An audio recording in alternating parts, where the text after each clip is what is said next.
இயேசு கிறிஸ்துவின் நாமத்தினாலே உங்களுக்கு அன்பின் வாழ்த்துக்கள். இந்த நாளுக்குரிய வாக்குத்தத்த வசனம், என்னை பலப்படுத்துகிற கிறிஸ்துவினாலே எல்லாவற்றையும் செய்ய பலன் உண்டு. நம்மை பலப்படுத்துகிற ஒரு தெய்வம் நம்மோடு அவர் கூட இருக்கிறார். எந்த சூழ்நிலையில் அவர் பலன் இழந்திருக்கிறோமோ எல்லா சூழ்நிலைகளும் அவர் பலப்படுத்துகிறவராக. நம் பலத்தை பெற்றுக்கொள்வதற்கு தாவீதை போல தேவனிடத்தில் விசாரிக்கும் போது ஆண்டவர் நம்முடைய வாழ்க்கையில் அவர் பலனை தருகிறவராக இருக்கிறார். யுத்தம் செய்வதற்கு அவர் பலன் தருகிறவராக இருக்கிறார். ஜெபத்திலே போராடுவதற்கு அவர் பலன் தருகிறவராக இருக்கிறார்.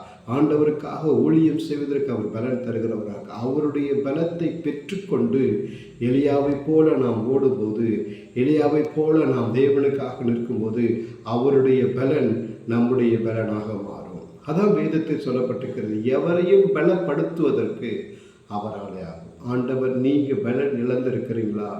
எல்லாமே என் வாழ்க்கையில் போச்சு, எதிர்பார்த்ததெல்லாம் தீமையாக முடிஞ்சிருச்சு, இனி என் வாழ்க்கையில் நன்மை நடக்கிறதுக்கு வாய்ப்பு இல்லை என்று சொல்லி யோசிக்கிறீங்களா? ஆண்டவர் உங்களை பார்த்து சொல்கிறார், உங்களை அவர் பலப்படுத்துகிற தேவனாக இருக்கிறார்.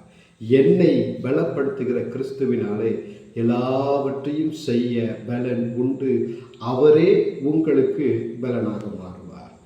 பலன் இழந்திருக்கிறீர்களா? அவருடைய பலன் உங்களை ஓட செய்யும். அவருடைய பலன் உங்களுக்கு வாழ்க்கையில் அதிசயங்களை செய்ய போதுமானது. அவருடைய பலத்தை பிடித்து கொண்டு நீங்கள் நிற்கும்போது உங்கள் சரீர பலன் இருந்தாலும் ஆவியானவர் உங்களுக்குள் பலத்தை தந்து உங்களை குதிரைக்கு ஒத்த பலனை தந்து உங்களை ஓட வைக்க போதுமானவராக இருக்கிறார். தொடர்ந்து முன்னேறுங்கள், ஓடுங்கள். ஆண்டவருடைய பலத்தினாலே நீங்கள் சுதந்திரித்துக் கொள்ள முடியாத எல்லா காரியங்களையும் அவர் சுதந்திரித்துக் கொள்ள உதவி செய்கிறவராக இருக்கிறார்.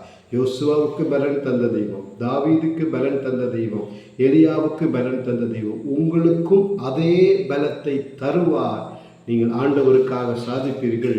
நீங்கள் சாதிக்கும் மனிதர்களாய் ஆண்டவர் அவருடைய பலத்தை கொடுத்து உங்களை மாற்றுவார். God bless you. பயப்படாதீர்கள். வாழ்க்கையில் நன்மையான காரியங்களை அவரே செய்வார். Thank you. God bless you.